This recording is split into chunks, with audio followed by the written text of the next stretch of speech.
to make sure our recordings are going and and whatnot. Get my thing up. Hello, we're live now. Ooh, hold on, let me test. Lips, teeth, tip of the tongue. Lips, teeth, tip of the tongue. Yep, sounds pretty good. Speaking of washing machines, can you hear mine? It should be done pretty soon. Mine is also going, so I think they cancel each other out. So I can't hear yours because mine. Yeah, it's okay. They're sound canceling washing machines. Perfectly synchronized across thousands of miles. We are amazing. Hold on, is anybody? Oh Lord, there's people here. There's people here. Ooh, yeah, I should see the people. Yeah. Oh yeah, you're not in my StreamYard there we go. thingamajig. I have my phone. Has everything. Yeah. Did you let the Discord people know? I did. That's how we got at least one person, and apparently the Discord notification works better than YouTube. So all right. Well, yeah, YouTube is garbage. Oh, we lost people. That's a bummer. Yeah, they were like, well, probably when they came and they're like, it's not happening. Yeah. I don't blame people. Should I do. I blame them. Oh. Well, we don't blame any of you who are listening right now because you're clearly here. Yeah, that's true. Clearly. Until they leave. But you'll stay. They're not going to stay. They're going to stay. Yep. Those who are here, can you hear us? Are we coming in loud and clear? Yeah, man. Are we awesome? We're always awesome. Yeah. My washing machine works better than YouTube. Oh no. Oh dear. I changed a bunch of this stuff. Yeah. I thought I added a Nerd and Tie podcast countdown to this. Did it not save? Oh goodness. Well, while I'm figuring that out, what do you want to talk about for future retro pile of shame? Future retro and pile of shame. Yeah. I think I've talked about it before, but I think it's relevant once again. I'm going to talk about the Gyakuten Saiban trilogy. Okay. Because they're great. Saving these notes. I'm gonna save them. I got an ad going on my stream right now. Just gonna let it play. Try to let it ride. Let it ride. That's how they pay the bills. Right. I will talk about. Did you tweet that we're live right now? Did you tweet? I didn't tweet the second that we were live. You should. But I tweeted twice already that we were going to be live, and then that we were going to be live even sooner. Well, and that should do it. I could quote tweet it right now that we're live. Yeah. I think we should. All right, it's done. I also apologize to Trey for uploading an image with a little podcast network on it. Oh, now he's gonna come fight us. So we're not gonna get our $2 today, I don't think. Oh, is that how we've been being paid? I always that's we haven't gotten that in like over a year. It's fine. Oh Lord. Hello everyone. We are live. Yep, and as always, better taped. We are better taped. Yeah. Don't worry, we're gonna edit out all of this monkey business. So if you'd like to hear a non-monkey business version, that'll appear on our podcast feed. Oh, I don't know, years from now. Oh, good Lord. No, we're doing this. So it's going to be the 10th anniversary of the podcast, which I looked it up. Oh my goodness. It was May 20th, 2011. So it is April 18th as of this recording. Yeah. And it should be up by then. I'm catching up though. All right. On the last stream we did, which was in February. Yep. That should be going up by this Friday. So are we just Are we just talking? Are we just reminiscing today? Is that what we're doing? Well, I mean, so there's stuff in the news about digital problems. First, there was the PS3 fan favorites, PSP, yep, PSN store shutdown. A lot of P, yep, and all of that. And then there's the whole CBOMB issue. Did you hear about the CBOMB issue? The CBOMB issue. If you haven't heard about the CBOMB issue, then I will tell you during the show. Okay, tell me during the show. I'm excited. Also has to do with Sony. So. Oh. All right. And CBOMB. Make sure I write that down. What's your future retro or a pile of shame? Mine is Double Switch, which I have done 2 live streams about, but I wanted to like congeal my thoughts about it and kind of discuss in general how I feel about how the Pile of Shame live stream is going, where it's changing my opinions about games I thought I didn't like. And maybe I'm right about it still. Like, how do you feel about Mega Man 1 now? I feel much better about Mega Man 1 now. Did you get this baby? Did I? Hold on, I can't even see. No.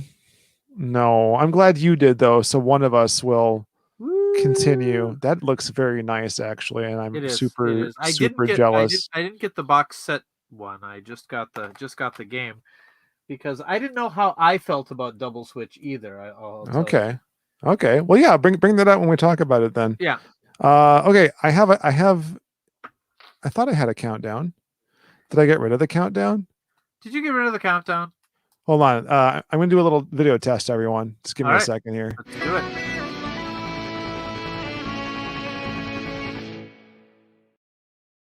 Well, no countdown there. Hold on.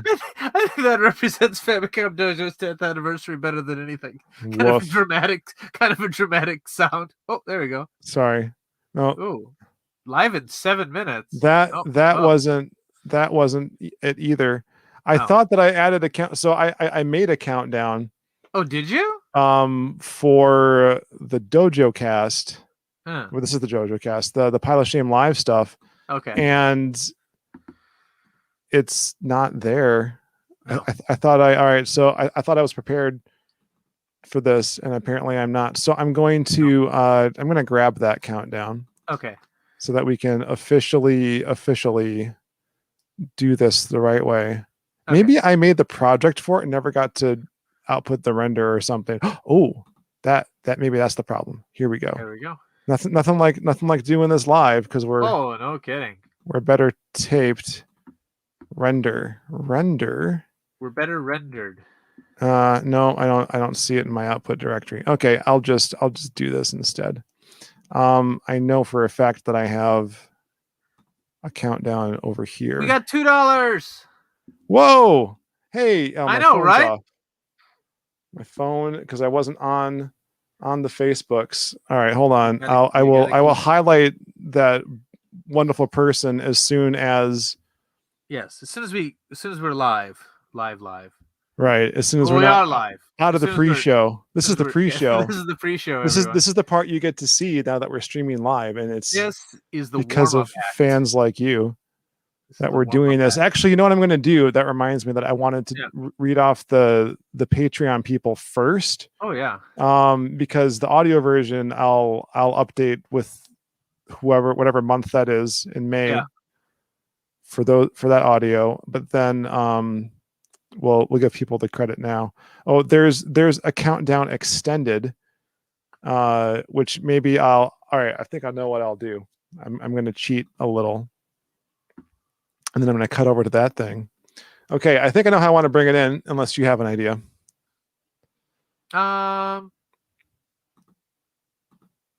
We should. I mean, our main theme here is the anniversary, right? Main theme is the PS3. Yeah. The callback to our first ever episode, which was about the DLC apocalypse. Oh my goodness. Yeah. It's here, man. I mean, we're living in it. Actually, I was going to call this one Digital Apocalypse Now, but I actually used that title in 2013 in reference to E3. So. Of course you did. Yes. Yes. So yeah. We turned out to be right again. I know, 8 years ago. Yep. So, okay, I think I am ready then. I'm just going to read off our Dojo disciples. As we say, even $1 is better than an ad, and $2 is even better. I'm going to bring that up. Here we go. Here's our $2. Thank you, Daniel. Nice. All right. So, including Daniel here, we have Chris Birkland, Earl Grey III, Daniel Hathcock. Is that the same Daniel H? Are you the same guy? I assume you are. That'd be a heck of a coincidence. Brady Cash and Kanacha, James L, Lena, Meyer the M-Hat Hero, and Bryce Volrath. Hey, Bryce, welcome. So, yeah, Digital Apocalypse now. Redux. Team should be Victory Cabbage. Yes. Yeah. Is it live or is it Famicom Dojo? Can it be both? Okay. Yikes. All right. Good to know, Daniel. It is in fact the same guy. More area. All right. Let's do the official-ish countdown, and then we'll see if my deft fingers can get us in. So am I bringing it in, or are you? We didn't really decide. Yeah, we didn't decide that. No. All right. I think I can bring it in. I'll think of something to bring it in with during the countdown. Oh Lord. Okay, you got 30 seconds. Pizza Dude's got 30 seconds. Oh man. Come on, come here back. I couldn't find the place. All right. Anyway, great movie. All right. Let's do it.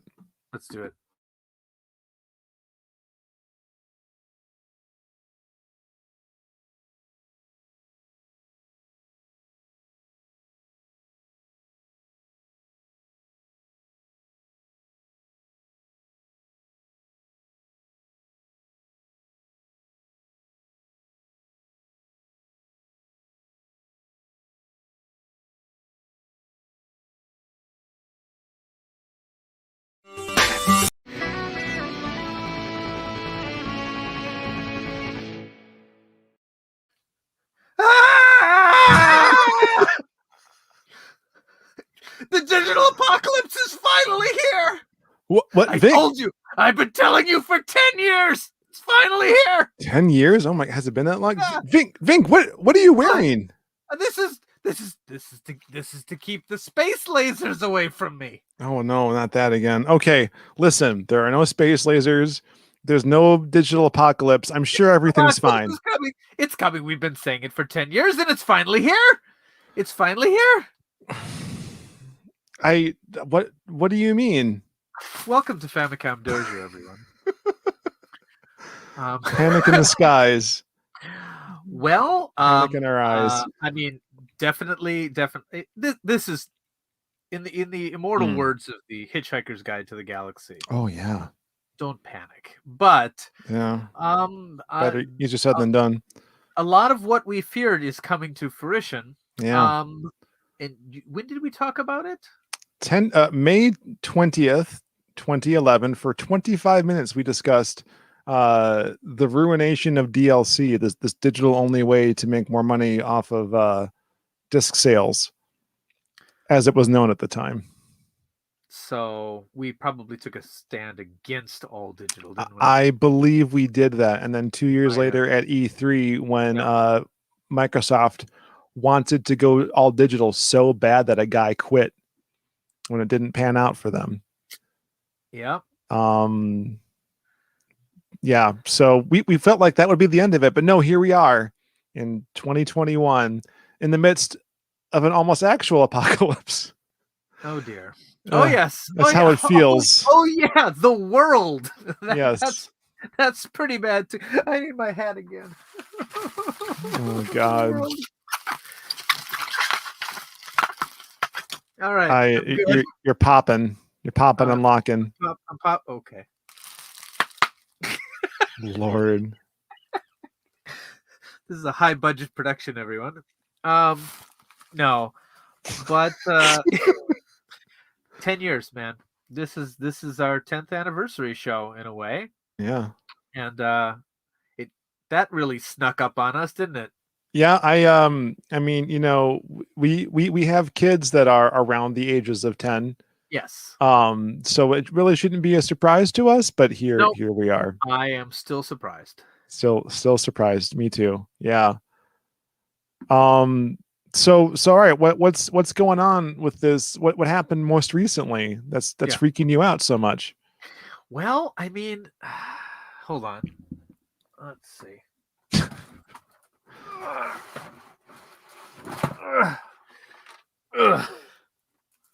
Oh, that is a PlayStation 3. I can tell by the Spider-Man font.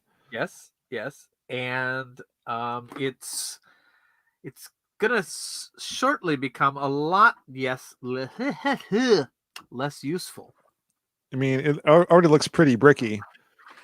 Yeah, that one's pretty. I think I got a bit here. I got a smaller one too. But I don't know. You know how reluctant I've always been to buy anything digitally. Mm-hmm. I want, I mean, Limited Run has me on their speed dial. An affliction you've passed to me as well. Yes, I have. Because I never really trusted that my games would continue to be available forever, right? And that has again come to first with the Wii shutting down. It's online. Oh no! It's online stuff. I need to stop you. What? Did we record our actual audio? I knew I forgot something. Uh-oh. That's okay. Whoops. I can splice this in. Can you? It'll be fine. Yeah, don't worry about it. It will be fine. It'll be fine. It's going to sound good. Okay, I'm going to start Audacity right now. Oh Lord. I knew I forgot something, guys. It's been a couple months. It has been a couple months. Are you ready? With us. Yeah. I'm so sorry. Should I start screaming again? No. I'll get the screaming. It's fine. All right. In 3, 2, 1. Good Lord. And we are recording. So sorry. Right. Yeah. Start that thought from the top, please. Start that thought from the top. Okay. We are better taped. I don't remember what I was talking about. Okay. So basically, for years now, we've been looking into things just kind of shutting down. There's been a lot of games not existing. We've talked about this for many times. We talked about this when the Nintendo Wii eShop shut down. Yeah, that was 2019, right? And then there's the Nintendo DSi eShop shut down, which didn't affect as many people because that was a later model of the software. And then of course we had what else? Just general individual games being removed. We talked for a long time about Scott Pilgrim being unable to buy, and other individual titles. What else did we talk about? We talked about the what's that? The horror game for PlayStation 4 that was a demo. The PT. PT. Yeah, PT, which I never got to play. Yeah. Boy, I got more to say about that now. Yeah. But yeah, go on with the current situation. Okay. And now all of a sudden we're looking at 3 systems. We're basically looking at all of Sony's legacy systems will in July not allow one to buy any more games, DLC, and scary enough, possibly updates. Well, that makes perfect sense because that my Wii isn't getting updates anymore. That's true. But one of the things about the Wii that made it a little more livable was that most games shipped in a completable, playable state, because for the Wii, retail games never required an update to continue to function. The only exception I can really think of is Tales of Graces, the Japanese version, had a game-breaking bug in it. You could still beat it, but you'd have to go under special conditions. And so they re-released that one and allowed people to ship their copies back or whatever. But that wasn't available as an update. There's never been a Wii piece of software that had a major update through download. So when the servers went down, none of your retail copies will be any better or worse. Yeah, for better or for worse. But with PlayStation 3, a lot of these games had day one updates that sometimes renders the games pretty much unplayable or in a state not, in an incomplete state. So Right. this is an issue. So because this is something I didn't even really think about too much about, because you've got your original problem, of course, of now you can't download any games, and so anything that was never available physical is just going to disappear from being purchasable, and that's including tons of PlayStation 1 and PlayStation 2 downloadable games. But again, at least physical exists for those still. Although I have numbers. Yep. Okay, I have give numbers. me the numbers. 260 PS1 classics, particularly on PSP and Vita. Okay. 336 PS2 classics. Yep. I'm not really sure what PlayStation Minis are, but there's 293 of them. It's kind of like indie titles that were only digital. Yeah. So those are the So minus that, those are the physical ones, and then there's like 1,500 or so, including those 1,600 digital only ones that are just gone. And I mean, again, they're not gone if you've already downloaded them, and theoretically, for now at least, re-downloads are possible. Right. Unlike the Wii. Oh, re-downloads are still possible. Are they? Yep, still to this day. All right, that's good to know. But again, for how long? I mean, it's you can't buy anything new. You can't use any points now, and that's what it's going to become with these stores as well. But what's interesting is people have found already that some of the patches and things like that have been disappearing from the store already, and a lot of titles have been delisted ahead of the shutdown deadline. So what's going on is a lot of people are panicking right now and buying everything they can. But I'm not supporting this.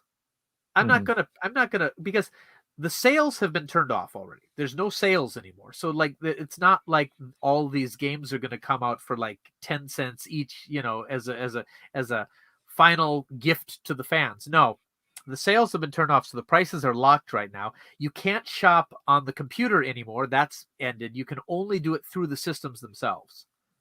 Man.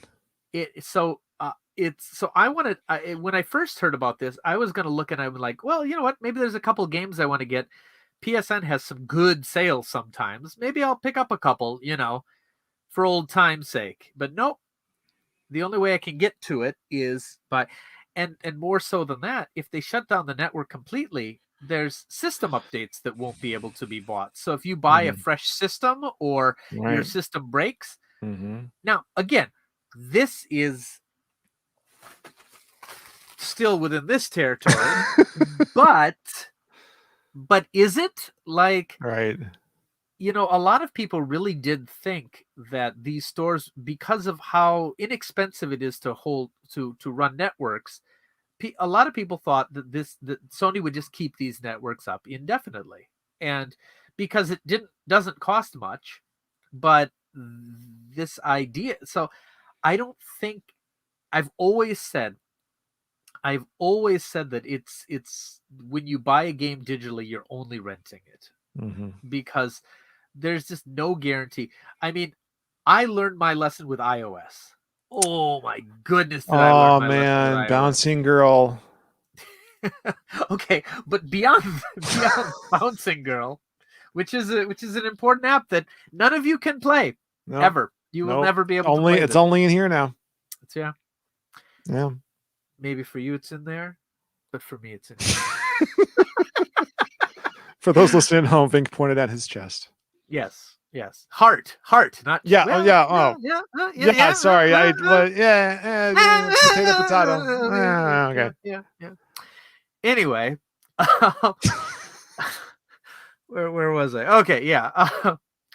So I mean, I didn't lose money, obviously, but like a good 90% of my apps don't work anymore. The games that I bought at full price, or they changed their business model, because I bought like a lot of the PopCap games, Peggle, Bejeweled. I think I bought Tetris back in the day, and all of them have switched. All of them is switched to a model where it's where it's pay to play or so and they updated the apps so that I lost the original fully paid for versions. Yep. And there was no option not to, because the older versions were no longer compatible with my device. Mm-hmm. So I've countered that by I have not made an app purchase on iTunes probably in 3-4 years. Wow. Because that's fair. I don't trust that any of it's going to survive. And now, I mean, I'm feeling the same way about digital on anything. Yeah, as well you should. And so again, I'm super happy. Announcements. Sam and Max season 1 of the Telltale Adventures will be getting a physical release, limited run. Oh, fantastic! And I shall be buying that. And also the Neo Geo Pocket Collection Volume 1 will be getting a physical release. Oh, fantastic! Yes, I'm excited about both of those. And both of those are things I considered buying digitally, but I held off on because I'm poor. Yeah. But and I'm glad I did. I'm glad I did, because now I can get both of those.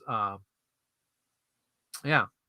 The Telltale thing in particular, right? Because I have the Sam and Max stuff as well. Season 1 of The Walking Dead. Yep. Back to the Future. Yep. Oh, I forget what else, but for a while, because Telltale went under, they were delisted from the Steam store. So if you didn't have them downloaded, that was it. I lost, and I had bought them directly through the Telltale website, so I didn't have Steam codes for a lot of them. But the system would allow me to re-download them whenever they wanted, and so even when they finally came back for Steam, I didn't have the Steam versions, and also Steam didn't, and Good Old Games and Steam did not have the Mac versions. So yeah, I lost those. I can still play because I had previously downloaded. I've got the Homestar Runner on my Windows PC. Oh, and Homestar Runner. Yep, that was the other one. So I'm really hoping some of these companies bring them back. And again, I will be buying them physically, because until physical's not an option. Maybe next generation, everyone has no disk drive. Maybe even the Switch has no disk drive. Maybe. Well, 8 years ago, right? Like, Microsoft was pushing hard. It's like, we're going to have a disk drive, but it's going to be an unlock key. I ran into the problem on my PS4 now, where I'm out of hard drive space. So I bought The Last of Us Part 2. I've been playing that, but I had to delete things and not PT, right? Because I can't get it back. But you'll never be able to get it back. Yeah. But I'm done with my PS4 now. Yep. And I'm even concerned about buying physical games because of day one patches or other things that make it like my disc. Well, if No Man's Sky won't work without a server connection anyway, so I guess I'm less worried about that. But anything for even the Switch, which has those fun little carts, like, just might be unplayable in the future, even though they're physical. So I don't think limited run games has any kind of server where they send updates, do they? Yeah. No. So those are probably fine. For the most part, limited run games, one of the reasons why things take so long to come out is they wait until they've been completed or patched. Like, people had to wait forever for what was it, Celeste or whatever, because they were waiting until all the DLC was done, so it could be included on the cart. Sure. Which is great. I mean, of course, there might be patches beyond that, but they're sending it in a playable and completable state. Right. And for the most part, Nintendo ships their stuff completable and playable. Like, they might add some stuff later. Take Smash, for example. Obviously there's DLC characters that if their servers went down, we wouldn't have access to, but the game itself is content full, to begin with. But I don't know, even Switch carts, a lot of them. So I spent a lot of extra money buying the Switch version of Final Fantasy X 10-2 collection. Yep. I wonder if I have it behind me. I'm not going to pull it right now. But because the Japanese version had both games on the cart, whereas the American version had my second worst type of download, my second least favorite type of download, which is one game's on the cart and you get a one-time usable usable code for the others. Because resale is impossible. If you buy a used copy, you're only getting, same with the Devil May Cry collection or the Umbrella Chronicles collection, you're getting one game, and then if you want the other ones, it's not Umbrella Chronicles. What is it? It's I don't know. It's some Resident Evil game. Anyway, and the Mega Man collection. The first 6 games are on the cart. The X game, the later games are download only. Like, it's horrible. The only thing I hate more than that is code in a box games. Because then it's like, why bother? Yeah, why even spend the money to make the physical package? All I can see is that all I see is environmental damage, you know? And if I'm going to have my environmental damage, I need my physical to go with it. That's right. No, because why not just, I mean, if you want to have something to put on retail space, just get what Japan does and have the download cards. They're less plastic, and because I can't imagine the type of gamers like, look at my beautiful physical game collection. They're all empty boxes. You know what I should do? I should do that. I should be like, did you see my Neo Geo collection? Wow, you've got all the rare ones. Like, the boxes are empty. I play them on emulator. If you're gonna go digital, go digital. This weird halfway point is just odd. Well, I got some bad news on both the digital and physical fronts. It's even worse than we thought. And here's hold on. Okay, yep.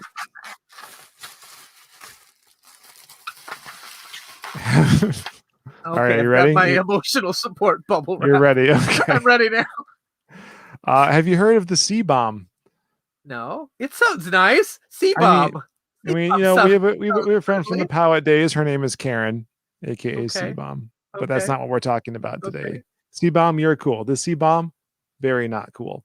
All right. What's the CBOMB? And Karen, I know you're watching right now. What's the CBOMB? So do you know what a CMOS is? A medieval Hungarian stomach pump. No. Am I close? not even a little bit. Okay. So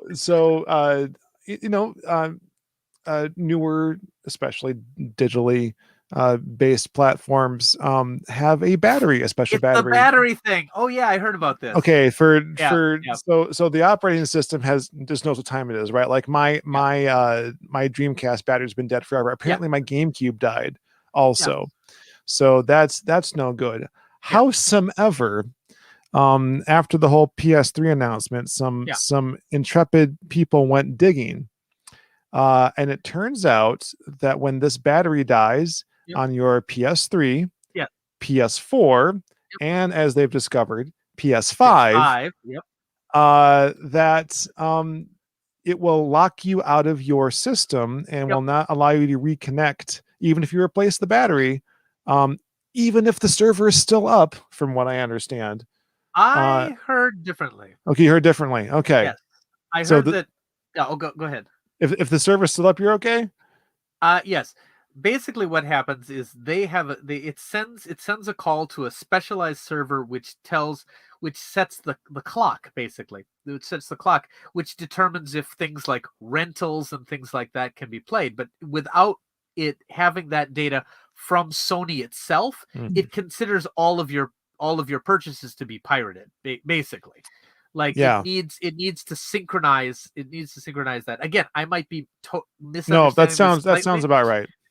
But as long as that server remains up, theoretically, your purchases are still linked to your account. But the issue is if the server isn't up, even if you replace the battery, it has nothing to synchronize with, and your system's basically a brick.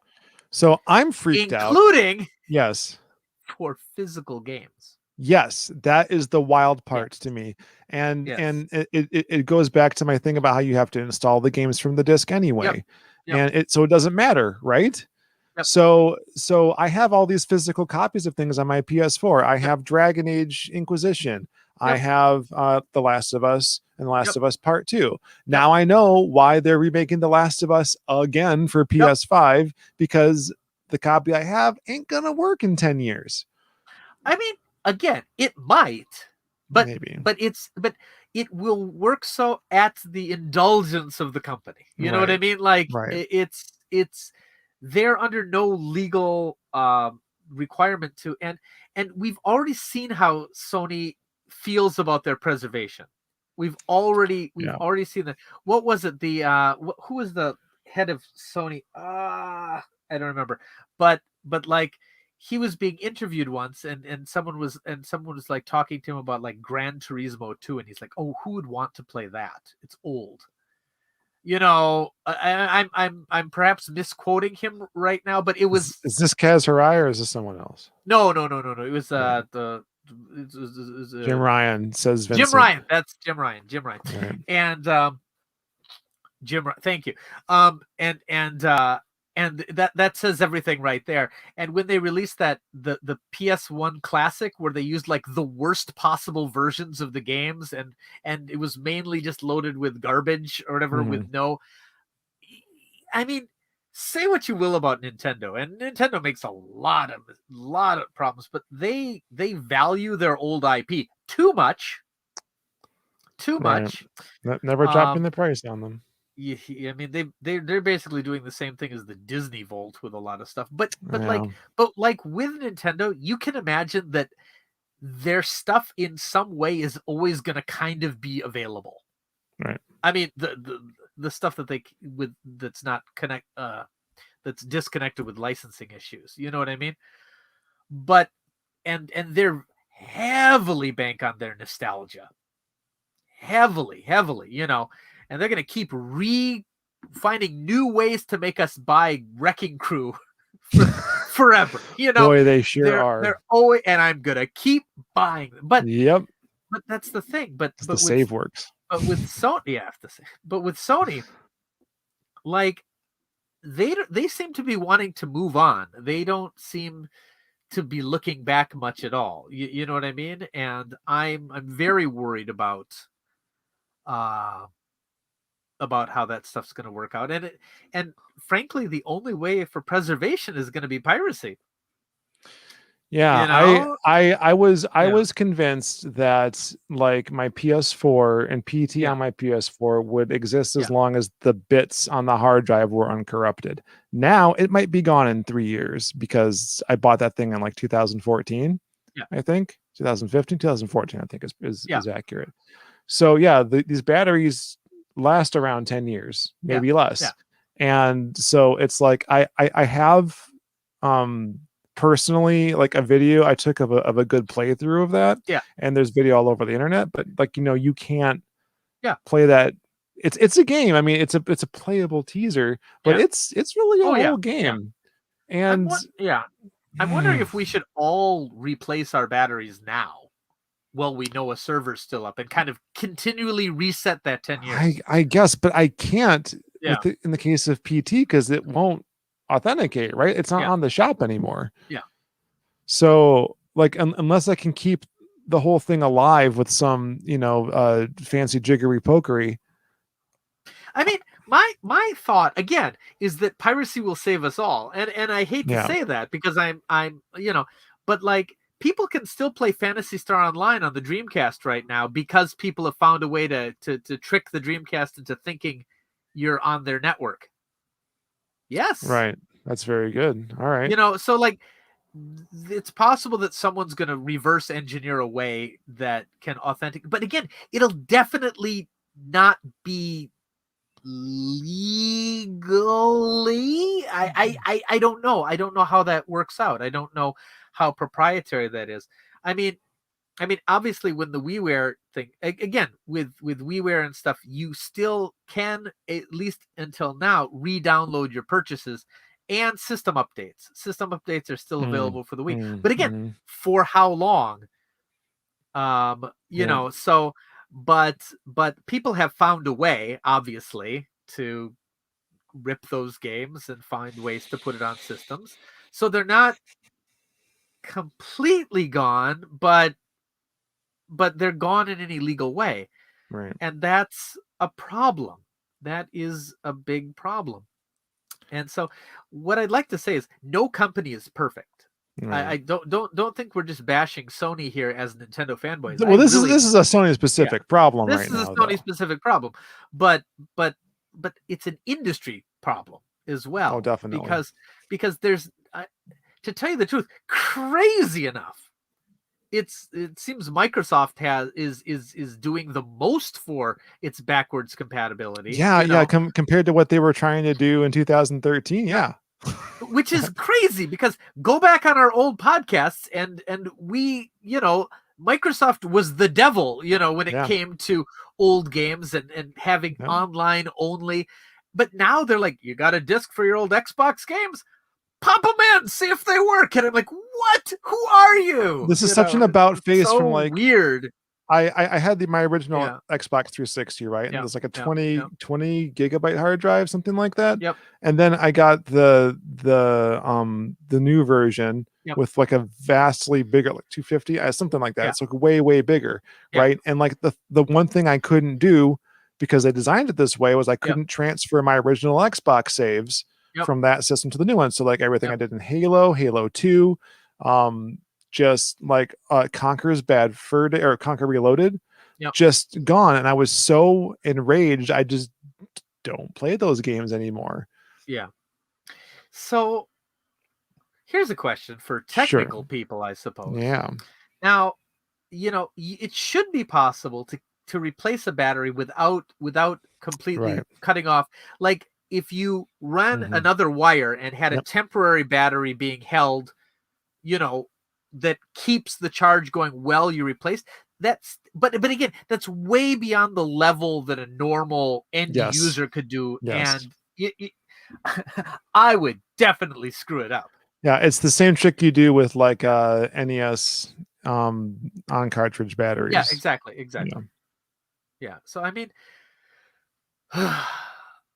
so what I'm worried about, and we've already got Sony showing their cards. And same with Microsoft. They both released versions of their consoles that have no physical disk drive. They very much, I'm sure they see having a disk drive as something that they're not quite ready to abandon yet, because there's still a lot of customers and they don't want to anger the retailers who have to sell their hardware, but they're just biding their time. They're waiting until they don't have to anymore. Nintendo might wait a little longer because so many kids play it, kids without credit cards, so they might keep physical going a little longer. But even they, look at how Monster Hunter Rise just came out in Japan recently, and Capcom super undershipped it, way below demand, and it caused digital sales to go up through the roof because people wanted to play this game. And of course, Capcom makes more money off digital sales, but I'm like, they would love if they didn't have to make cartridges altogether, which for a lot of their releases in the States, they don't. Okami was digital only in Japan. Onimusha remaster was digital. A lot of the things were digital only, whereas in Japan, they're still getting cartridges. So, Sony has to know this about their own system, right? Because at first, because the second round of like the play at home thing has been going on. Ooh, I gotta pick up Horizon. Yeah, ditto. So like, we had that first spate of games and Horizon's coming next. But it's like, wow, it's kind of cool that they're doing that. But like if they know that there's literally a ticking clock on the PS4s, like in just a few years from now, that they're not really giving away that much, it makes me way more cynical. I'm totally cynical about this whole thing. For me, it's really cynical because I don't currently have a PlayStation 4 or 5. So for me, this is like This is It's all like academic to you. It's them. Well, it's them telling me they're like so you want to buy a PlayStation 4 so you can play these things you just downloaded, and I'll be like, how good's the battery on that one? Yeah, it's weird. It's weird, and I mean, we've definitely had battery issues with systems before that kind of messed stuff up. My Dreamcast battery died, and that one's really hard to replace without a soldering iron. Yeah. So I just reset the time every time I Yeah, play. So every time. I mean, there are people there are people listening right now who are like, what do you mean? Just open it up, get your soldering iron, take out that battery, maybe put in a battery holder for when you replace the battery next time. Yeah. It's easy. It'll take you only 40 minutes and I'm here like, well, I don't have a soldering iron. I don't know how to do that, and I will definitely mess it up. Yep. Yep.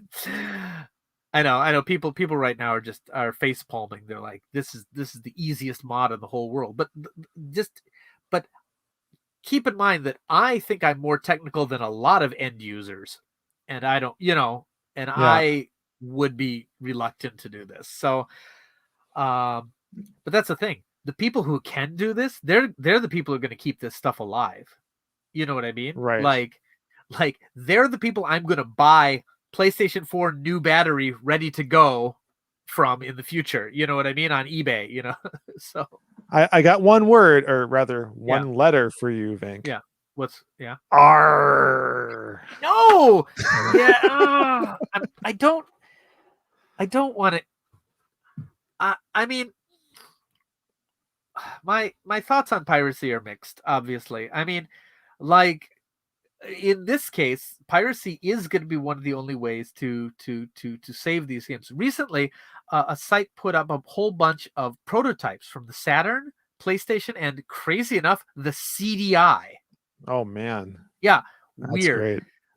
But like, these are technically piracy because they are versions, they're prototypes and versions of games that probably still have some copyright applied. But if they hadn't been backed up like this, they would definitely disappear. Mm-hmm. So, like, I like that, but I have a problem with. Okay, a lot of people are downloading Switch games right now and putting them onto modded Switches, and like, I have a problem with that because the Switch is, still a viable system, or but when people are downloading copies of Back to the Future, LJN, Back to the Future. Was it LJN? It was LJN, yes. Right? Okay. Yes. Back to the Future. Infamously so. I don't have a big problem with that. Well, I have a problem with the fact that they're playing it in the first place. Yeah, it's not a great game. because that milkshake scene was just right out of the movie. Yeah. And remember that time where 50 bullies were attacking you? You had to throw milkshakes at them. It was probably in the cut before they got Michael J. Fox. Anyway, you never know, right? But anyway, if people want to get that game, there's no chance that that's ever going to be released again. Right. I mean, copyright is so, because LGN doesn't exist anymore. Yep. There's the movie license in there. There's the whole emulation technology. There's just so many things that would have to be cleared that game will never be available anymore in a way that you can buy it. But if you pirate something like, let's say, Zelda Ocarina of Time, that's a little different because Nintendo's going to keep that thing on the market in one way or another forever. Yep. So I don't know.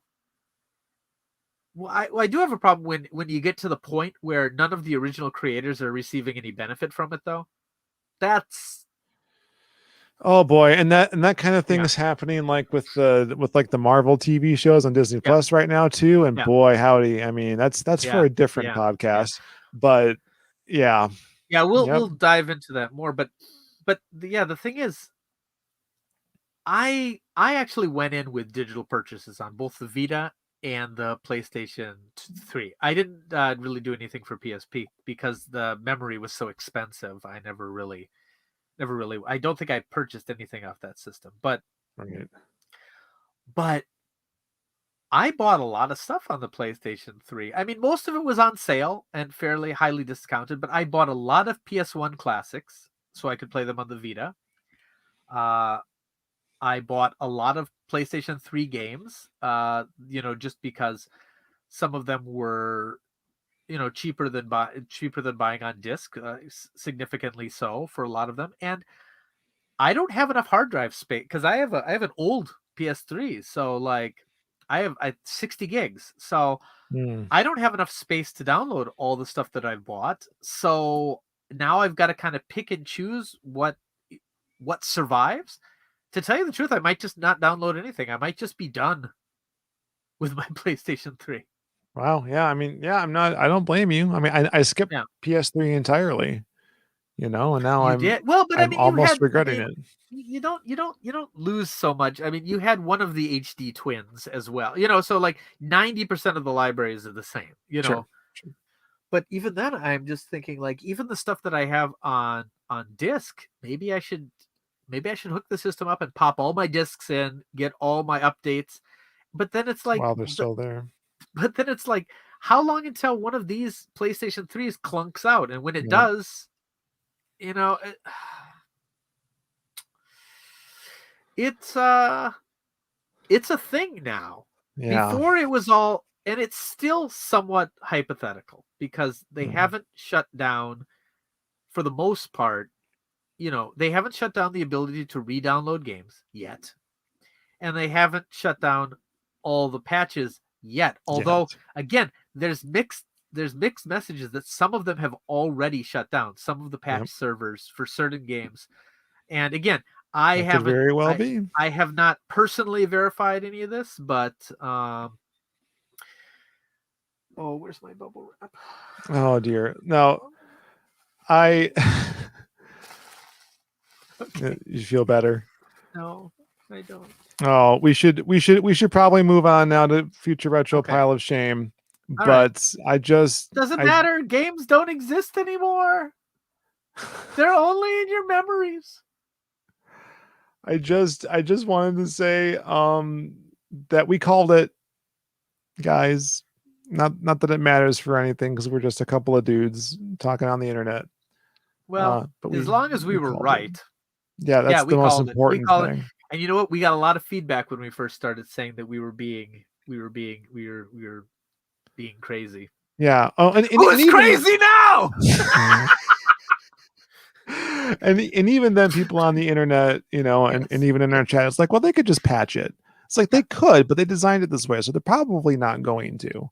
And I don't think any amount of fan outrage is going to change that. I mean, Sony, I would love to be proved wrong if they release one last system update that allows you to load patches from a USB stick. No, all is forgiven, because the internet in general is going to preserve this stuff very well, and if Sony doesn't want to use their servers, but they allow someone else to do it, there will be people who will take up the cause. Definitely.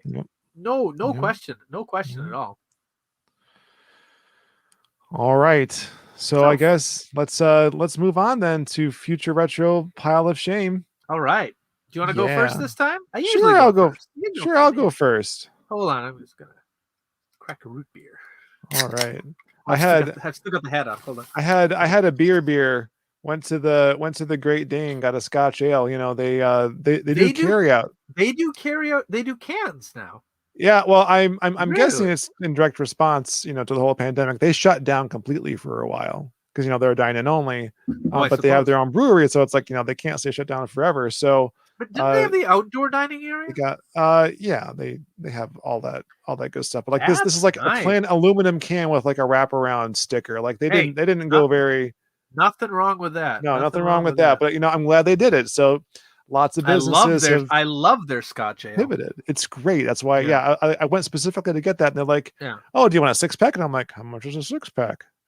So I went for it. How much are 1,000?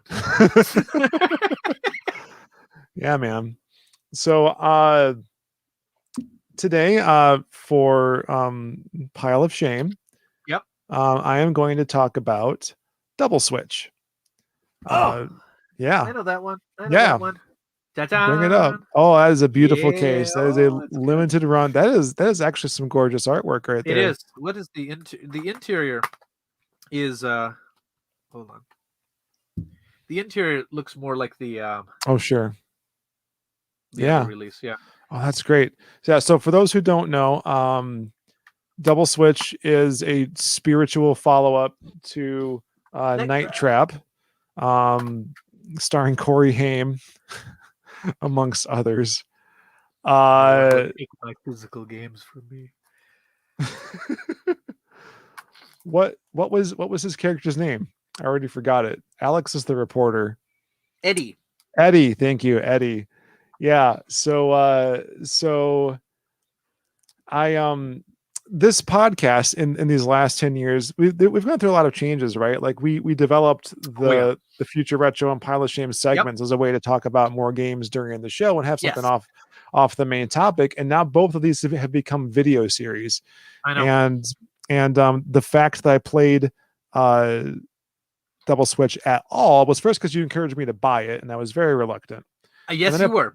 I tried to get you to buy the physical one, and you're like, nah. But I think you finally bought it when it was like $4 or something. Yep. I got it on a pretty deep discount, and then I tried it once, and I was like, eh.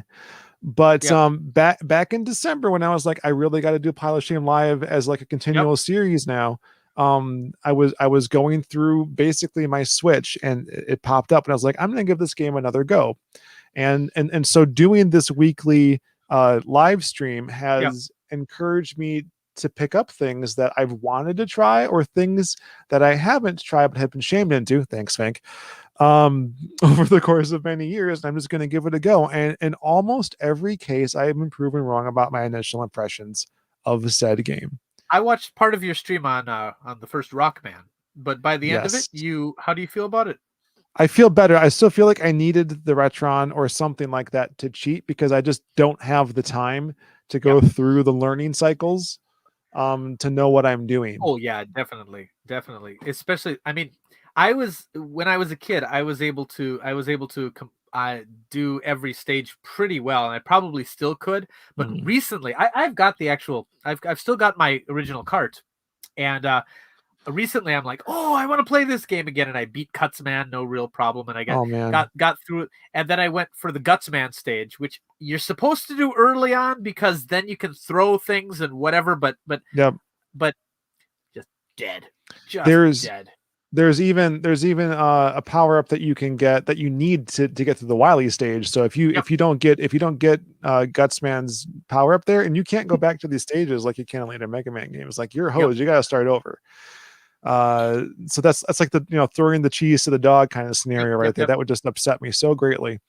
But I enjoy playing that game so much that I finished it yesterday. So this is my third stream in a row for as many days. You've been streaming like twice a week. That's crazy. I haven't been trying to, but like when I play a game that I can't finish in like an hour and a half, I'm like, I'm gonna finish it. It's like Ninja Turtles was the same way. Double Switch was the exact same way.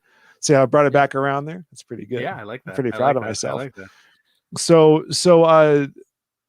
I learning how to play a game like Night Trap or Double Switch.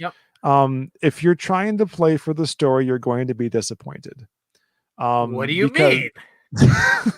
not because the story is bad, but it is. But it's like fun bad. It's like so bad it's good. It's like B-movie.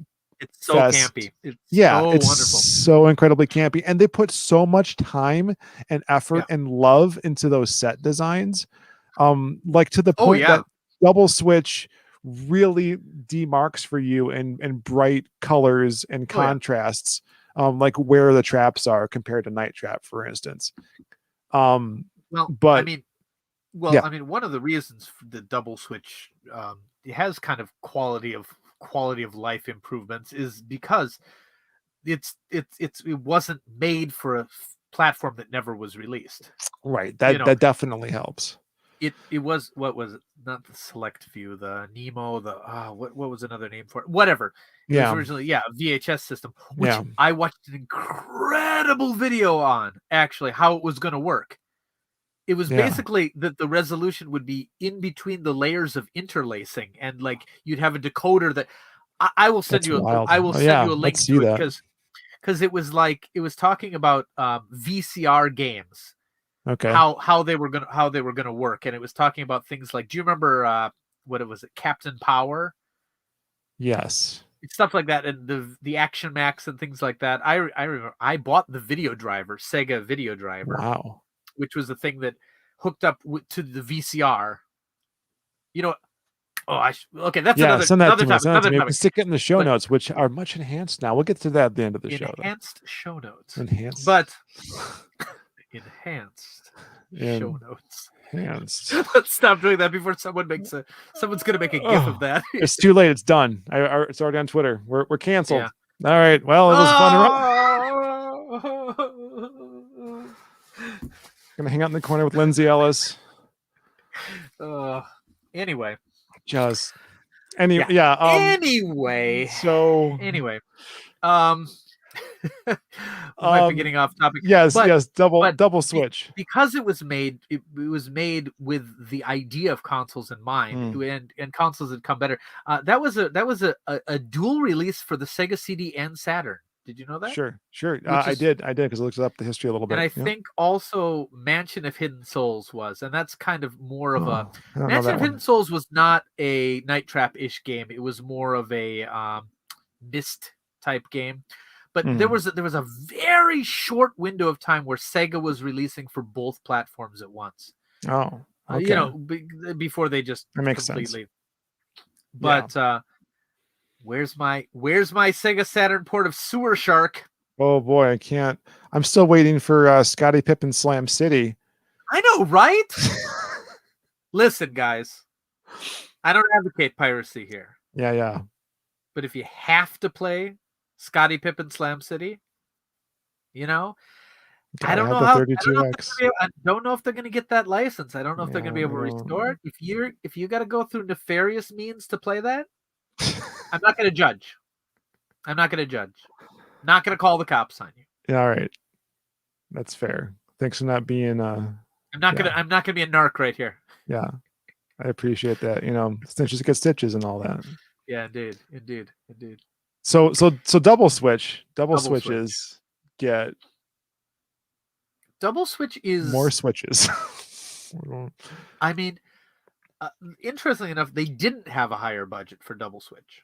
That's wild to think about because it seems. Yeah, Night Trap was expensive. One of the reasons it looks cheap was if you watch the making of documentary, that one of the things is it looks cheap because they had to really blast the lighting in order that it would come up, it would look okay on originally. Again, we'll have to watch this video, but what it was going to be was it's going to be the different video streams were going to be in the layers of the interlacing. So the resolution was going to be halved or quartered.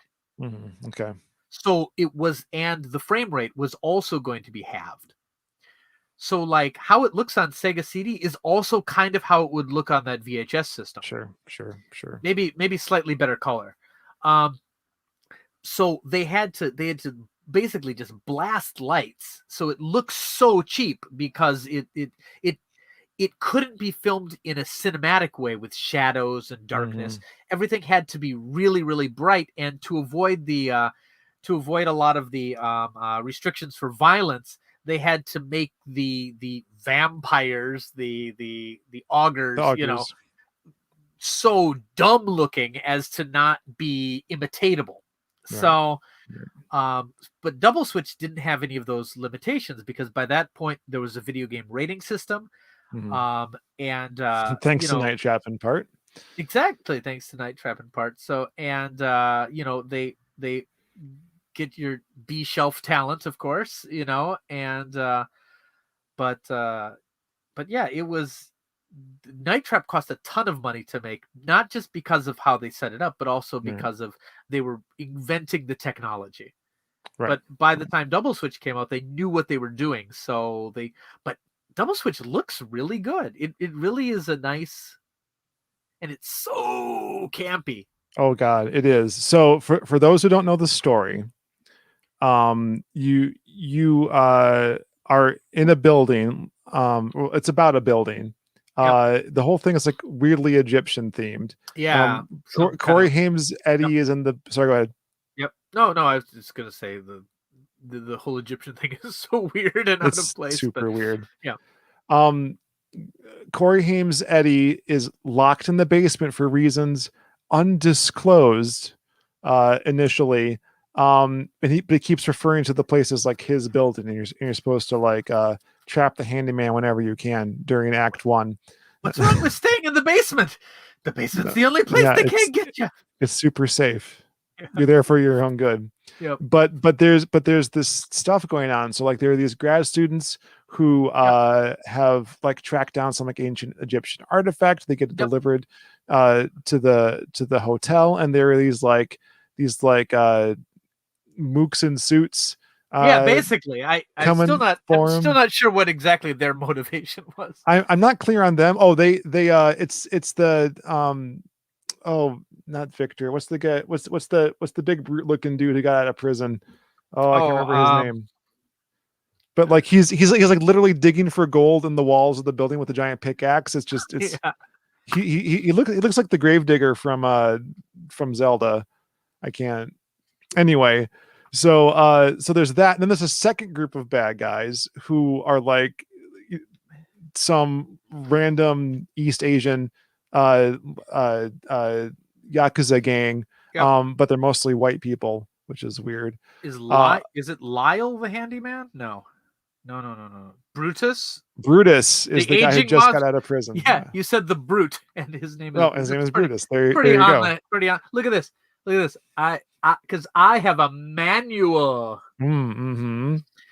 And then there's Alex, the reporter, who's like going around trying to find out what's going on in the building, right? So she's in danger, and you got to make sure that you save her at every possible opportune moment. And there's lots of costume changes, and there's like 3 acts to this game. I haven't finished Act 2. I haven't gotten to Act 3 yet. But in my playthrough, from the story perspective, I'm pretty sure that the handyman is Eddie's dad, and there's a whole family dynamic going on here. Not that far. So I've gotten past Act 1. I at least as of about a month ago, I knew how to get through Act 1 pretty easily. Are you gonna keep playing? I'm gonna keep playing. I'll get to Act 3 eventually, but I had to put it down for other things. I'll get there. But there's 2 videos of Act 1 and Act 2 so far out there if you guys want to watch it. But the things that turn me around on this game and why I like it now is if you don't focus on learning the story the right way, you kind of get there by figuring out what you're supposed to do and when. It's just a lot of trial and error. And I don't have a lot of patience for a lot of trial and error. Yeah. But if you can, there are only certain spots that you absolutely have to be aware of. Yeah. In order to progress. Otherwise, like someone will turn off the power in the basement, or Alex will get captured, or something will happen. And those are like the markers that you got to put down and have some idea of when they happen. And then everything kind of forms around that. So once you can do that, you can flip around from room to room, see what people are doing, just get practice capturing the bad guys if you want to, and the handyman. So additionally, on these HD systems, you can see this video in full resolution. Like, they captured it.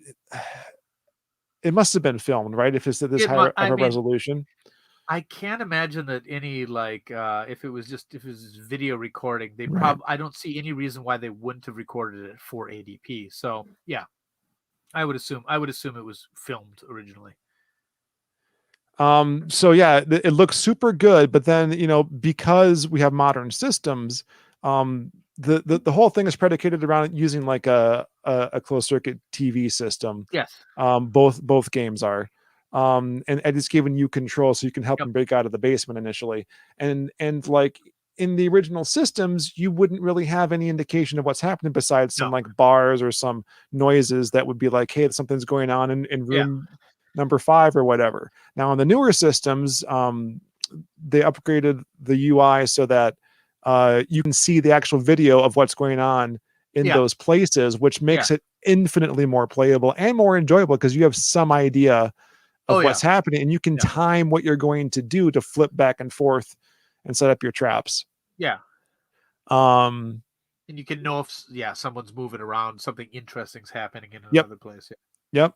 So there's a way to explore the story, but you can't really do it in a straightforward way otherwise. If you kind of go in knowing that you're going to have to fail before you can progress, you'll have a much better time. But I actually really got into it once I figured out how to get past Act 1.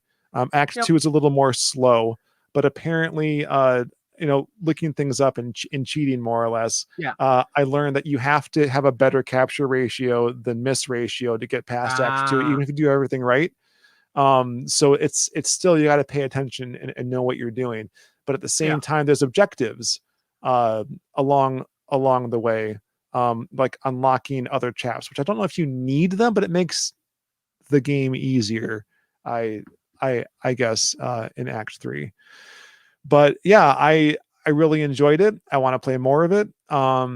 I just want to figure out how to get through Act 2. I almost did it a few times. I got so freaking close, but it takes so long to play through the whole thing. I was like, I can't do this for another 15 minutes or whatever it is. And you got to remember a lot, and you screw up and you have to go all the way back. So the worst thing about screwing up in one of those games is you have to watch the sequence again, and it'll be exactly the same. Which I mean, that's part of the love of it. I would love to see another Trap 'em Up. I would love to see someone do it, do a new one. Because there is something to be said for these games. I was never good at them. And to tell you the truth, I've still never beat Night Trap. But I've watched videos of playthroughs, which I enjoy a lot. But I'm not good at the game myself. I never have been able to get the timing right, despite owning it on multiple platforms. Yeah, double switch does make it easier for sure. And there's even a mechanic where you have to disarm a trap that someone else is arming in the game. So you, like, I didn't know that. And I'm like, why did that happen? I didn't activate that. So that adds a nice little dimension to things. Yeah. But I also have to give a shout out to like the stunt work, because the way that they fall into these traps is so ridiculous. But like, it's like legit stunt work. Like they're falling. They are actually falling. Flipping, they're spinning, it's nuts. And it's not just like they have the actors, maybe in the case of Corey Haim, right? But they don't have the actors just like swapped out for stunt doubles. Like the characters in this game don't talk for the most part. And they are the stunt people, so they get to shine as like a frontline character. And it was, I don't know, I guess I really appreciated that in hindsight. So I recommend checking out these games, even if you just buy them digitally. Okay, well, I mean, if you'd like to only own them temporarily, I mean, for $4 I can buy it again. $4, yeah. I mean, put these on. Let's see, these both Night Trap and Double Switch are available on Steam, PlayStation 4, and the Nintendo Switch. Just whatever platform you're using, stick it on your wish list. Wait till it hits $4 again. It does pretty frequently, and pick it up. I wouldn't even try to get physical at this point, because it was it's going to be really expensive at this point. So, or get physical on the Sega Saturn. That's probably which I have expensive as well. Well, I mean, now, right? Well, not Saturn. Which one do I have? No, it's 32X. Is that what I'm getting on? Sega CD, something like that. What, Double Limited Switch? Run Games is doing the Night Trap pressing on actual. Oh, you ordered you did get one of those. I did buy that. You encouraged me to do it, and after playing Double Switch, I was like, yeah, I'll do it. Yep. So I jumped on. Did you get the 32X pressing or the? Yeah, the 32X. Okay, one. You got. That'll be the rare one. So I'm excited. So I have that, and I have the Switch physical cart as well. Great. So that's great. All right. So what's your game? What are you doing? What have you been playing? Well, again, I am nuts to go with physical, but I am playing Objection. Oh, I am playing Gyakuten Saiban, known in the U.S. as Phoenix Wright Ace Attorney. beautiful. And this is the copy to get. This is what you want because this has all 3 of the original trilogy on, remastered graphics, and full English on the cart. Wow. All right. Yeah, that's what. You can see it. That's They how even you do it. They even advertise it right there, and that's great because this came out digital only in the United States. Okay. Although you'll get it much cheaper that way. These are getting really rare right now because it never really got a reprint, I don't think. Oh no. So these are more than the original retail cost right now Yikes. for even a used copy. But it's cheap on the eShop because it goes on sale all the time. Capcom runs sales frequently, but then you don't get this cool internal art. Right. But this is definitely not pile of shame. These are future retro because I've played through this trilogy at least twice already. Mm-hmm. Not anytime recently though, but I played the originals when they first came out. By the way, the Nintendo DS Japanese releases are also bilingual and region free. Yep. Yeah. So that's amazing. If you want physical copies, and actually, to tell you the truth, I still like the pixel art better than the remade graphics. They're pretty much the same thing, but they did their best to really capture that. But I just love pixel art. Mm-hmm. But regardless of how you play them, they're fantastic games. And the original DS releases are a little expensive right now, but get the Japanese ones. They're quite cheap. You can. I think I sell them on my shop for like $6 each. Like really nice plug. Yeah, nice plug. Thank you. Or if you have a region-free 3DS, they have the trilogy on that, which you can pick up for like, I don't know, under $20. Oh man, 3DS. Yeah. But again, the 3DS one was digital only in the United States, so you're gonna. But the Japanese, unfortunately, games beyond the original trilogy, the Japanese releases are Japanese only. So Apollo Justice, those carts or any, and then you have the Dual Destinies and things like that. The later Phoenix Wright games are digital only, and there's no English physical. Dang. No. 3DS is not region free. 3DS is not region free. But so yeah, those are some digital games I bought. I did buy the Phoenix Wright games digitally, the US versions, and who knows how long. So I'm really hoping that they release a second trilogy on the Switch as a physical product, and I will buy it. I have never played any of these games, much to my great shame. Objection. I'm sorry. I don't even own any copies to be on my pile of shame. That's how bad it is. Well, it's for the reasons that you're saying, right? Like there's all these ways to buy them. It's like I'll wait till I can get a collection. But then in America, it's always been this difficult thing. I was like, I guess all right. So I am way behind on this. This is unacceptable. I will send you a copy of the first one on DS. Goodness. Is DS how you'd like to play it? To tell you the truth, DS is a really good way to play it because you get the text on the bottom screen and the graphic on the top screen. That's fair. Because on the Switch, actually, they have to put the text over part of the image. Oh, sure, that makes sense. Well, I mean, if it works on my 3DS, then it'll work on your 3DS. Or I need a reason to play it that way. Or get it on the Switch. I mean, oh my goodness. Oh, you've never. I'm so sorry. I thought I knew you. Jesus. Oh, okay. So for those who aren't in the loop, like my co-host here,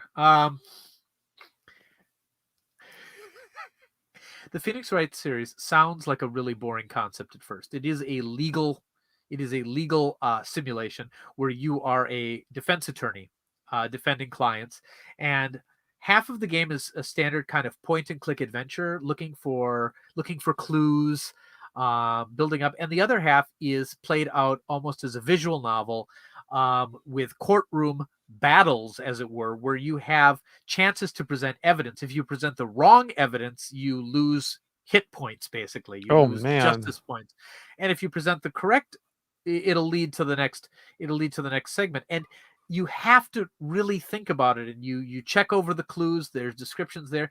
Again, it might not sound that exciting, but the combination of how they do the visuals, the sound effects, and the intense music that comes, it's incredibly thrilling. Like, beating one of the other prosecutors is as exciting as any boss battle I've played in an action game, and actually possibly more satisfying, because you get to see their case unravel. Like, you pull on little threads until it's so fun.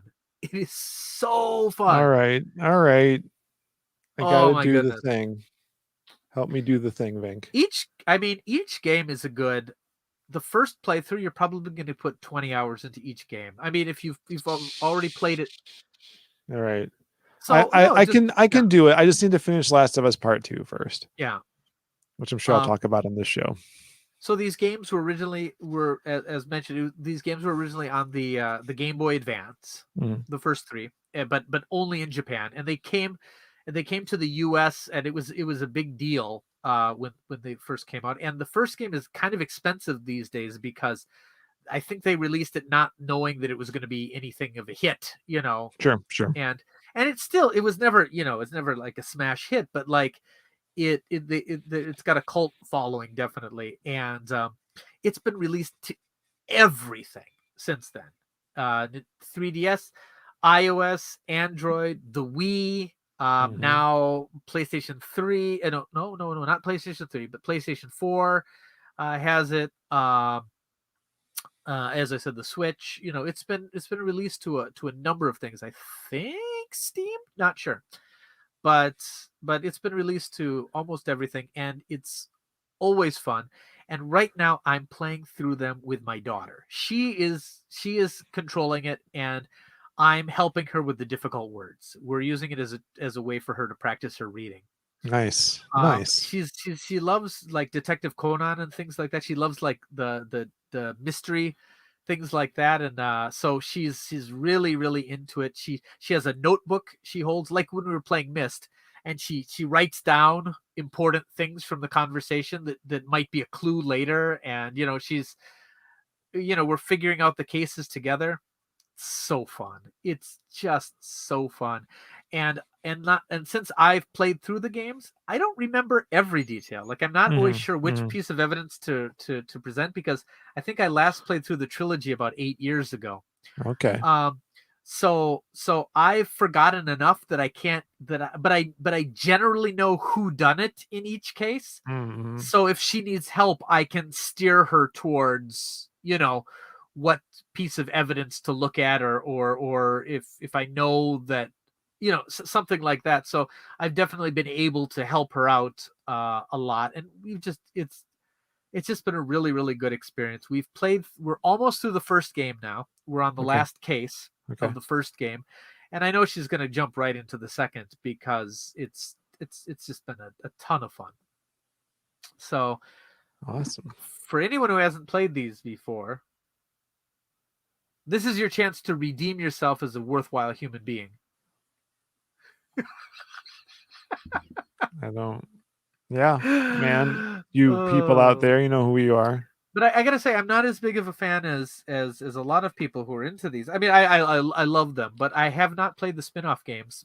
Partially because the second of the spin-off games never came out in English, and the whole new series, which is set in feudal Japan, which is Gyakuten Saiban, never came out in the US. But there's hints that they're going to be re-released on the Switch, and if so, I'm totally back in.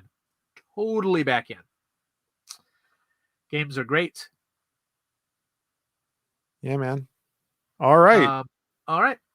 Should we answer a couple questions? Yeah, let's move on to some Denshimail here. Denshimail.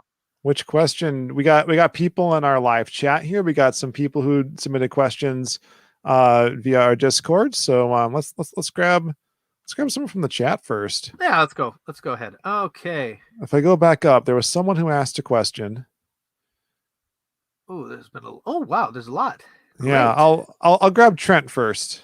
Okay, go ahead. Trent asks if Sony's ever done something as blatantly anti-customer when they were headquartered in Japan, or did this first start happening when they went to California? Oh gosh, that's a good question.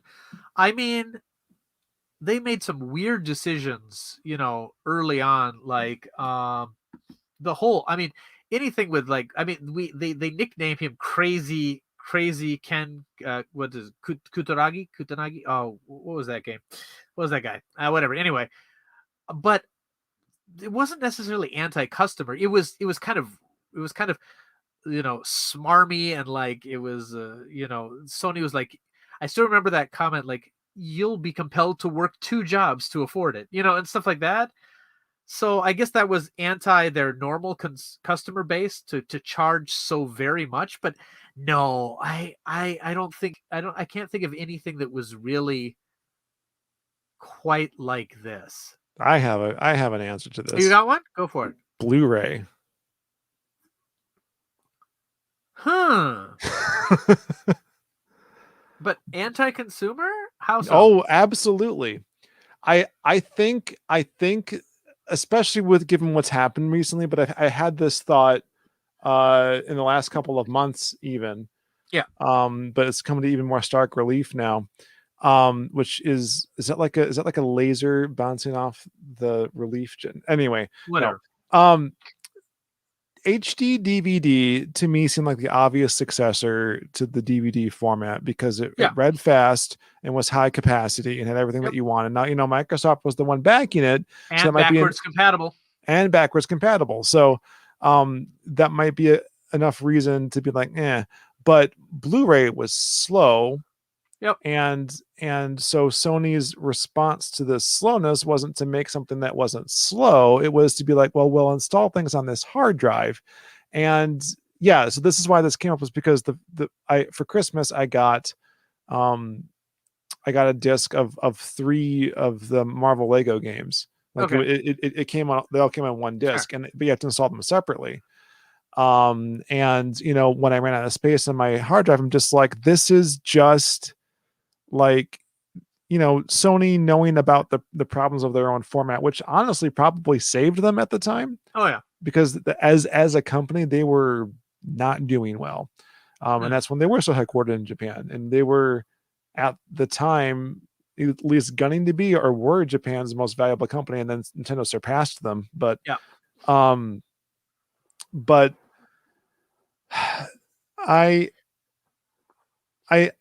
I got to think, looking back and everything that's happened, that the way that Blu-ray works is so much a part of their business ethos that it just didn't bother them. We'll work around it this way.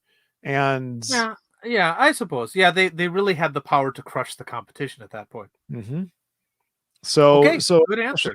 Especially given what was happening in 2013, it's like the industry wants to go this way. Okay. So they did. I'm gonna grab one from our Discord too, and then we'll get someone else from the chat. But Kanacha asked one in regards to our 10th anniversary as a podcast. What are some shows you regret doing, like didn't do as well as you thought, and what podcast do you think is your best? Podcast we regret doing? I'd say anything connected with the retro or the Coleco Chameleon.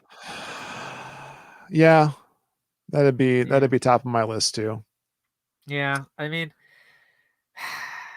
yeah. And I don't go ahead. Yeah. It's just, looking back, I can't even listen to those anymore because, like, I feel like when we had Mike Kennedy on the show and he said that the cartridges might contain small hard drives, I was so infatuated with the idea of a physical system that would be able to do that. Even at the time I was like, is that likely? That sounds really expensive and really convoluted. But I wanted to believe so much. I so wanted this thing to happen because the idea of having this retro platform that came back, because this is before Evercade, and this was before a lot, like, now that niche has been filled, Yep. like, and this is before the Nintendo Switch, which turned out to have physical cartridges, and a huge revival of the whole retro, so but I think now, oh, how naive, just, a lot of the stuff that was being said just is kind of ridiculous. But best episodes are harder to think of. That is I've got a true. lot of favorites. I mean, I really love like. I love. Oh, go ahead. Good. I was gonna say that I really like the one we did last time about video game crunch. Oh That yeah, was that was a good one. but every episode that we do, we think is our good one, right? So it's like, it's hard to. No. There's episodes that are like, yeah, it was okay. It was okay. Yeah, but like this one. No, come on. I don't get too disappointed because of the format, and it's off the cuff, and we don't really plan things obviously much ahead of time. But yeah, we have occasionally, we've definitely had topics we've talked about a little bit in chat before, and we used to script out the timetable a little bit until we realized we could never possibly follow that. No. But I think beyond that, I really like the one. I like the ones where we have guests. I really liked when we had Game Dave on. Oh yeah, that was really fun. That was one of my favorites. I loved when we did 10 minutes about your favorite video game. Oh, that whole year was great. It was such a good year. Oh man, yeah, we had Game Dave. We had Joe Grisafi talking about his Atari homebrew work with the Atari Age folks. Yep. And Rob Matsushita, then of 10 minutes about your favorite movie. Now he's doing this great series about Buck Rogers on TikTok. You should totally check that out. I should actually. Yeah, I follow him on Twitter, but I haven't seen. But I missed the 10 minutes about your favorite movie. That was one of my favorite podcasts. All those shows are down now. I really want to grab the ones that we were on and host them. Because they're dead in our website links now. But we should be in contact with that, at least to preserve that. But in general, like, I think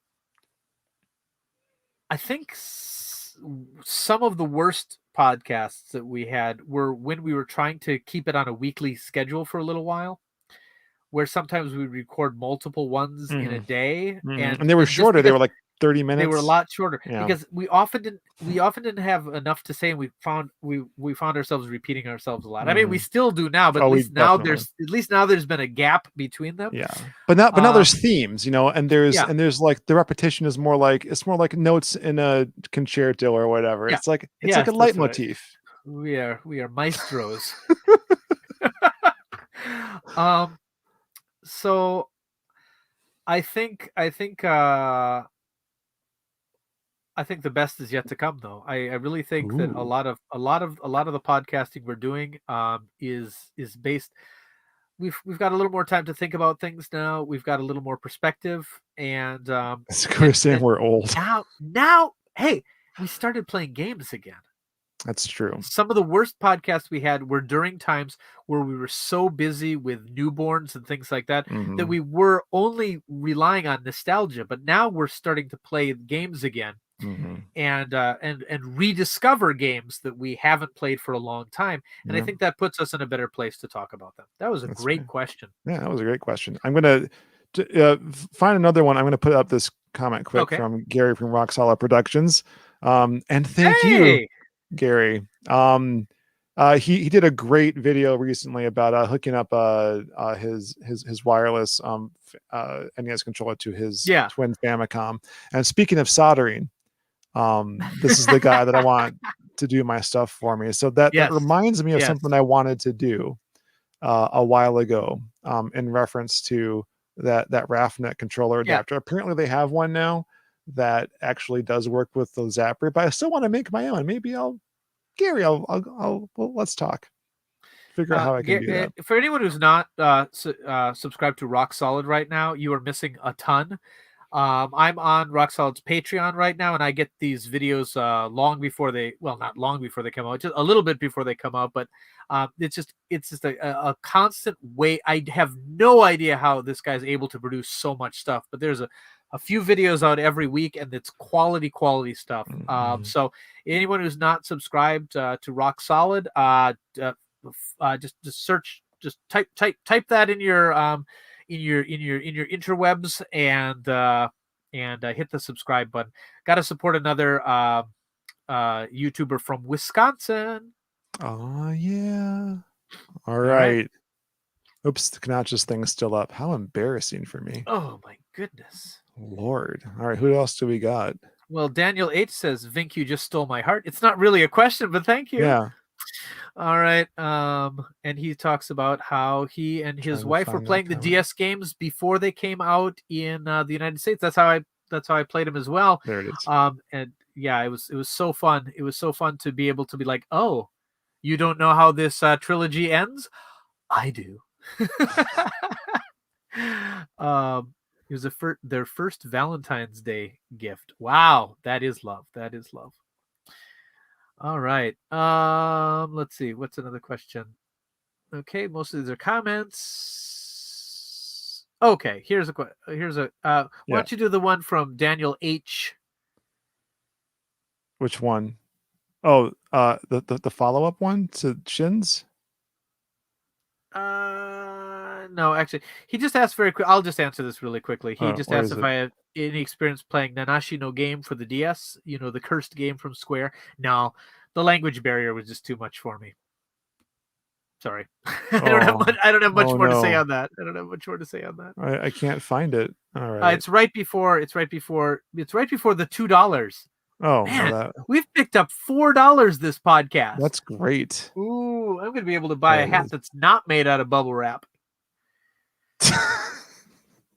But why would you want to? Oh, here's the one right below. Oh, yeah, okay. Shins? Oh, there's that question. Oh, thank you. Just answered that. Yes. The question right below the $2 from Shin. I think that's a good one. There we go. What do you folks think of the recent discontinuation of Super Mario 3D All-Stars physical and digital sales?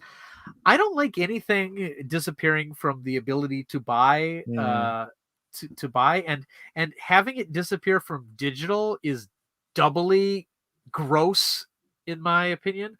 But at the same time, it sold several million copies, and it won't be hard to find a copy in the future. Yeah. So it's a little better than some of the stuff. The original Wii version of the Super Mario collection that was released for the what anniversary? 20th anniversary? Well, I got a copy there. Yeah, that was so terrible. It was just a ROM on a disc. Yeah, it always feels bad when you do the whole Disney Vault thing. Even Disney's not doing that anymore, really. I mean, because they have their streaming service now, but they're also not paying their comic creators. Never mind. Anyway, what was I saying? Yeah, and then on top of that, Daniel asks pretty much the same thing, and yeah, it's. I don't like it. I think it's gross, but at the same time, every game that is physical is a limited time thing in some way or the other. And since several million copies of this sold, it's not going to be incredibly rare to pick up physically in the future. But you shouldn't have to. And the FOMO got to me. I bought it. I didn't even play it, I don't think, but I bought it because I was worried that it would be rare. It's like how everybody and their brother bought the Death of Superman comic back in the 90s. Do you remember that? Oh, yep. I was there. And that comic's worth nothing these days because everybody bought it. Yep. And already eBay scalpers are trying to raise the price of this thing. They're like trying to charge $200 for this game, but nobody's biting because yes, you can't buy it off the store shelves anymore, but there's plenty of people who bought it and were disappointed with it that'll let it go for cheap. So yeah. I don't know. I don't like it. I wish Nintendo wouldn't do it.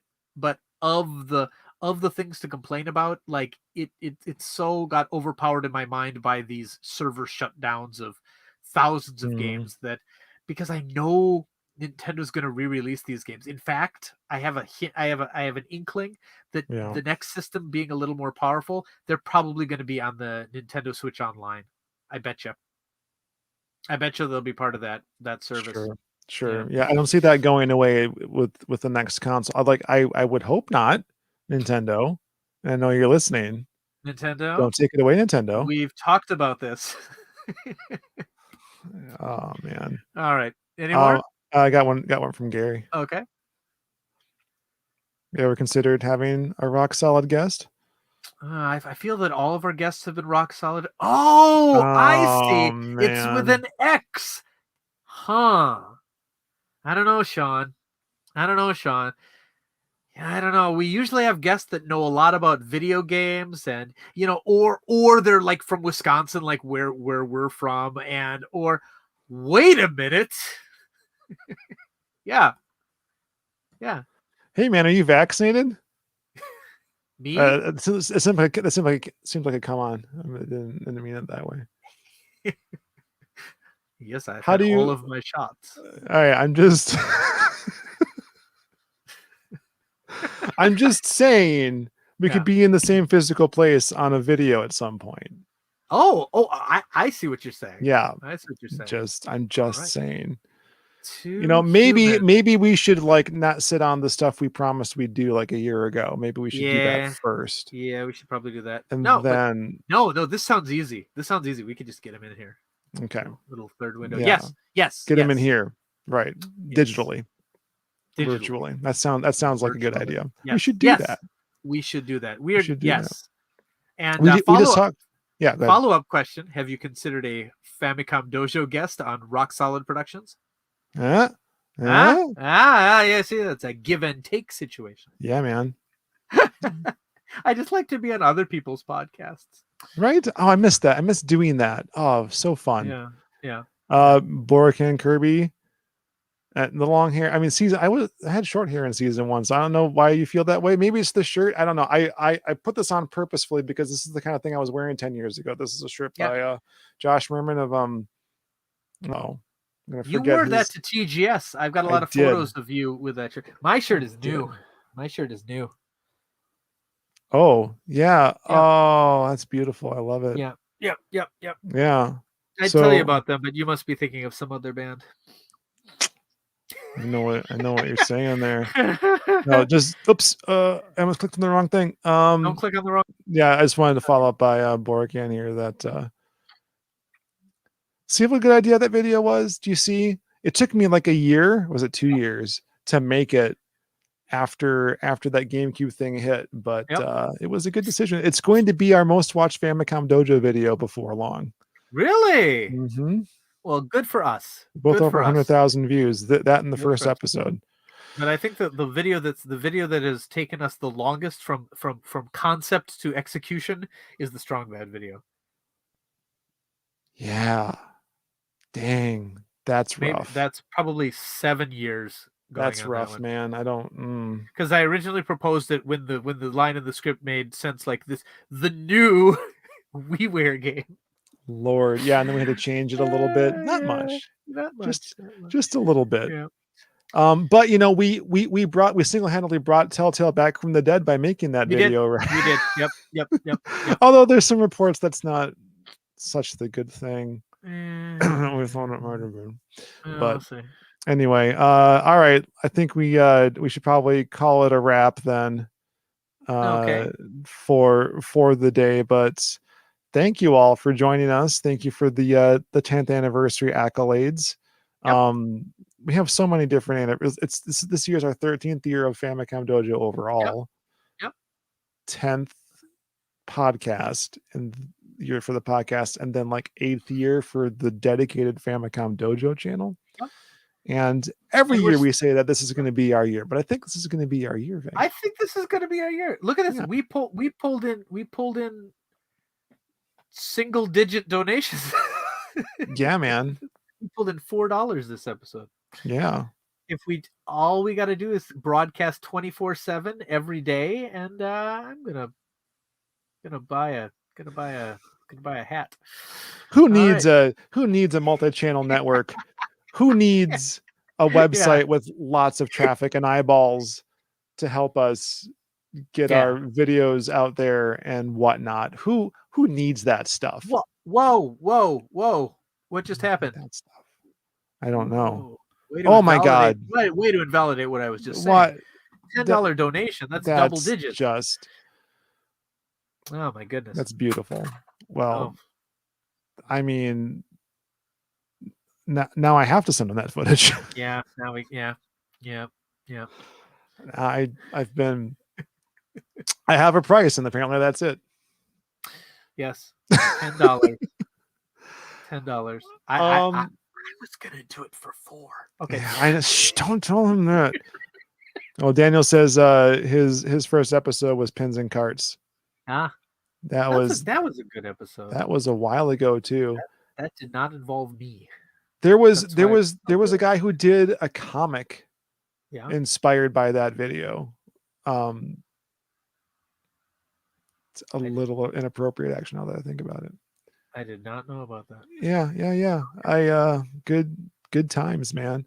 So anyway, we're doing a lot. There's a new website out there. If you haven't been to it already, V2 as in version 2.famicomdojo.tv. Yep. It's got all of our stuff on there from forever ago. Yep.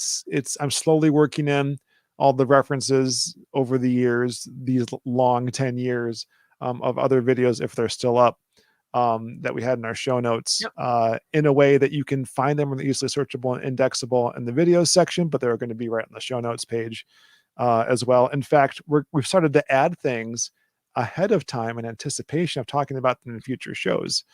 So do that thing. We mentioned Gary's video. Now Gary's video is going to be part of this show because we mentioned it. Yeah. Talk about all the soldering. It'll be in there. There'll be notes about it. It'll be great. You're going to love it. Yep. And it's also set up so that you guys can listen to this podcast or watch the video version of this through the website if you want. Yep. Or, if you just... From your Zoom. From your Zoom. Just having a place where you can watch the video or the audio version, I think is going to be a huge deal. Yeah, I hope so. I mean, I know websites are a little last gen compared to social media stuff, but I find that they're wonderful just to have all in one place. I think that's great. I mean, my thought is that we used to get a lot of YouTube recommendations, and that's fallen to like a pretty small number of our hits now. We've made it up in other ways, but it's like, man, they used to be like our thing. So, without a website to link us externally, like we still have, who was it? Mental Floss linked our duck hunt video. Yep. And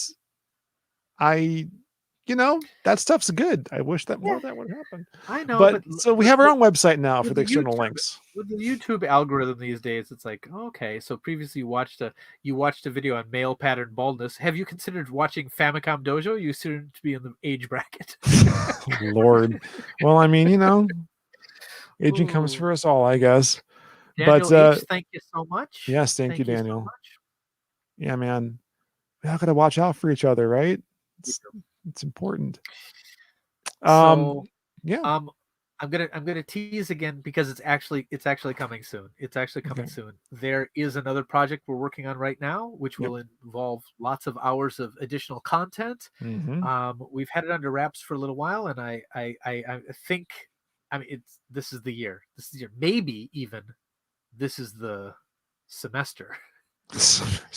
I was gonna say month, but this month's almost over. I don't know if we're gonna get that. Yeah.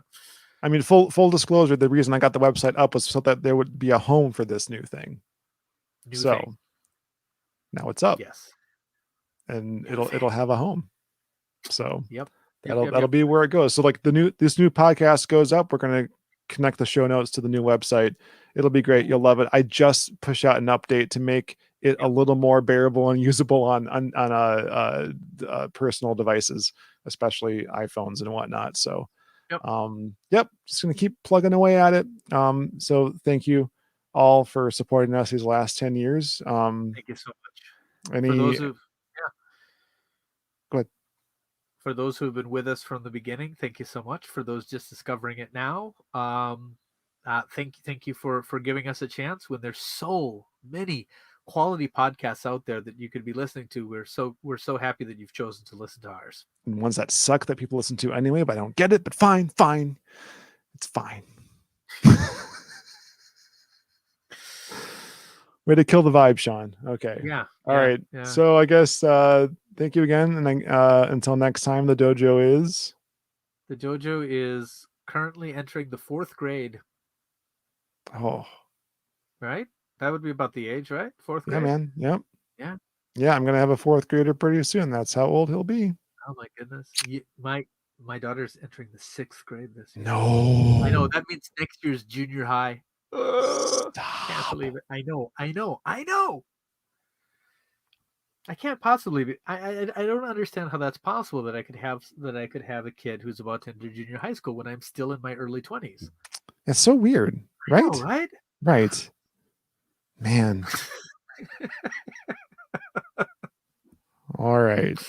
Let's get into boxing. I hear that's a good way to get some YouTube. Let's get into boxing. And here I was unboxing this whole time. Silly me.